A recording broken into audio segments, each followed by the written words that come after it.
Embaixador do mundo, e gostaria que a gente estivesse pensando sobre quem somos. Nós, cada um de nós, somos ministros, nós somos autoridades e líderes no mundo espiritual. Isso traz para a gente uma grande responsabilidade, onde a gente deve ter humildade e em nos portar como estrangeiros nesse mundo. Eu fico um pouco triste quando eu vejo alguns cristãos que, embora digam que não são desse mundo, mas querem impor uma autoridade mundana. Você sabe com quem você está falando? Eu sou o fulano de tal. A gente precisa ter muita humildade no mundo que hoje se importa apenas com o seu prazer, como a palavra hedonista diz, um mundo que não está nem aí para quem é pastor ou para quem não é, um mundo secularizado, um mundo extremamente materialista. Muitas vezes os pastores e tal são respeitados não pela uma autoridade espiritual, mas sim pelo carro que tem, pela roupa que veste ou pela forma com que ele administra os seus negócios, e aí ainda incluindo algumas igrejas. Nós devíamos ouvir uma mensagem de Deus a cada momento que a gente abre a Bíblia, para que a gente possa assim estar transmitindo ou retransmitindo essa mensagem constantemente àqueles que estão à nossa volta. Como embaixadores do mundo, no mundo, quer dizer, nós temos essa responsabilidade. E eu pontuei algumas coisas que a gente aprende com Paulo nesses 3 versículos. A primeira é quando ele se dirige a uma autoridade ou uma pessoa que acabou de o prender. E aí eu queria que você estivesse pensando nisso. Por que Paulo pergunta para o soldado se ele pode falar com o soldado? Porque apesar de ele ter todo o poder, toda a autoridade, lembrando que a gente está falando aí de uma pessoa que já curou, uma pessoa que tem feito milagres e prodígios por onde passa, tem já implantado várias igrejas, embora ele saiba quem ele é e quem é o seu Deus, ele se porta humildemente diante daquela autoridade que ali está constituída sobre a sociedade como um todo. Essa pergunta de Paulo mostra que não importam as circunstâncias, mesmo como um prisioneiro, que naquela época o prisioneiro nem poderia falar, ele praticamente já estava condenado, ele estava sendo levado, claro que ia até o momento certo, mas a gente vê até nos filmes por aí afora, porque na vida real não é assim, a pessoa é presa, aí o policial fala assim: você tem o direito de permanecer?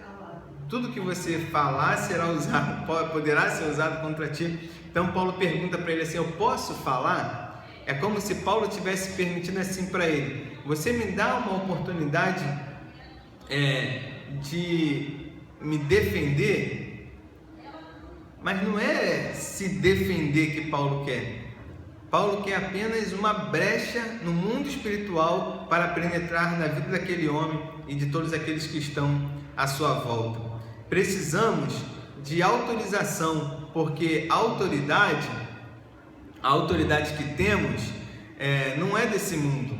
A autoridade que temos é do mundo espiritual. E quando nesse mundo material e carnal, a gente tem um embate muito grande com o livre-arbítrio e com outras questões também espirituais que influenciam as outras pessoas.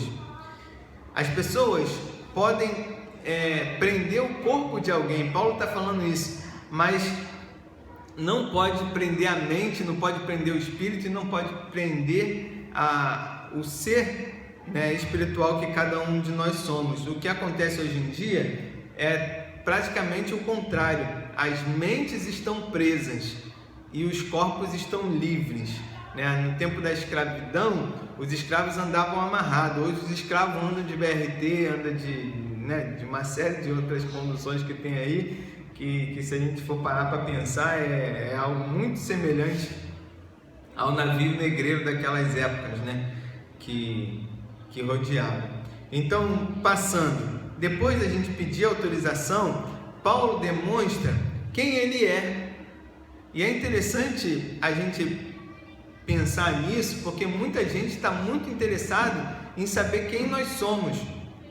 E isso importa muito no mundo carnal, no mundo material. Tanto é que a pessoa com quem Paulo está conversando, ele fica, Paulo fala, de onde eu venho não é uma cidade qualquer, eu não venho do interior lá de onde o vento faz a curva. Por exemplo, a gente poderia falar, eu venho do Rio de Janeiro, uma das cidades mais reconhecidas, uma das mais importantes do Brasil. É mais ou menos isso que Paulo está falando. Eu sei de onde vim e o que vivi. Quando ele fala, eu aprendi com Gamaliel, eu estudei, eu era uma pessoa praticamente formada, quer dizer, sou formado e tal, em teologia, a gente pode dizer assim. Por quê? Porque muitas vezes nós somos confundidos. Eu me envergonho, ou quer dizer, me envergonho não, eu fico às vezes em dúvidas quando as pessoas falam, esse aí é o pastor, do que as pessoas vão pensar do pastor que eu sou. E eu fico pensando, já pensou se ela pensar que eu sou igual aquele pastor da televisão? Pensou, ela está pensando que eu sou pastor igual a...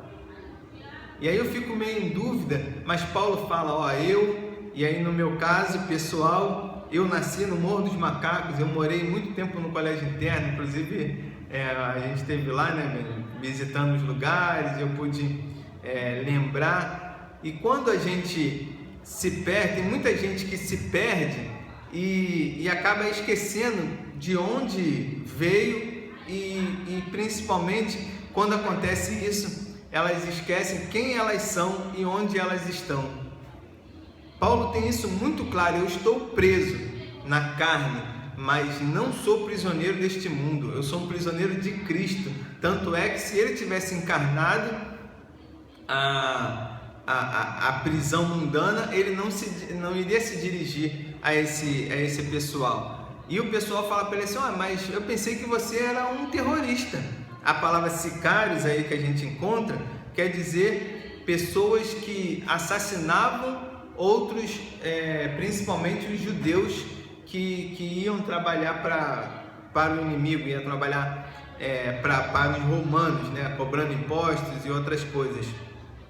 E por último, desse ponto, Paulo fala assim, eu sei os meus direitos, eu sei que eu tenho muitos direitos, e é uma pena que a gente não tenha condições de falar mais sobre esses direitos e deveres, não apenas dos romanos naquela época, mas os nossos hoje, que muita gente não consegue reconhecer o mínimo de direito que tem, no sentido de saúde, educação e segurança. Vamos parar por aí, e se a gente for colocar os pormenores, ou até abrir um pouquinho mais, o que seria segurança, o que seria educação, o que seria saúde, aí a gente iria ultrapassar muito tempo que temos. Por último, Paulo está sendo levado e ele para no melhor lugar que havia para ele pregar a palavra de Deus. Paulo se posiciona no alto, no alto de uma escada, e o povo está todo lá embaixo, e o povo fica admirado quando Paulo tem a oportunidade de falar e ele acena com a mão e todo mundo faz silêncio. Por quê? Porque um preso não poderia falar. E o mais bonito disso tudo não é o que Paulo fez até o momento, mas sim as palavras do apóstolo Paulo, que se dirige ao povo em aramaico, que seria uma língua mais popular, como se fosse o inglês nos nossos dias, para que todo mundo entenda o quê? A palavra de Deus, que Jesus ressuscitou, que Jesus o chamou e que Jesus tem feito dele a pessoa que ele tem sido até o momento. Mesmo naquela posição de detento, ele agora lidera todo o povo, e todo o povo para ouvir a mensagem do Evangelho. É quando a gente se entrega nas mãos de Deus que Deus nos usa.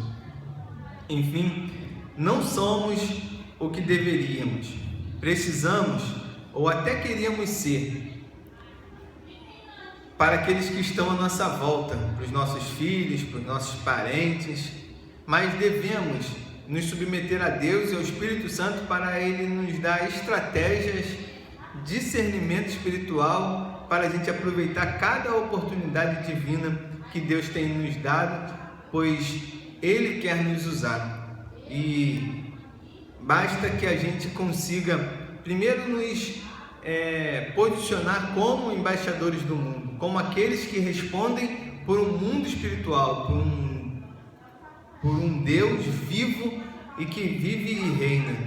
Depois, humildemente, como alguém que precisa de uma oportunidade para falar, como alguém que sabe quem é, que não se perdeu no tempo, que não é porque hoje tem uma condição melhor que tem se esquecido dos seus companheiros antigos, e esperar o melhor momento para se pronunciar, para falar e para mostrar não apenas o que Deus fez na sua vida, mas o que Deus é e o que Deus quer fazer na vida daqueles que estão à nossa volta.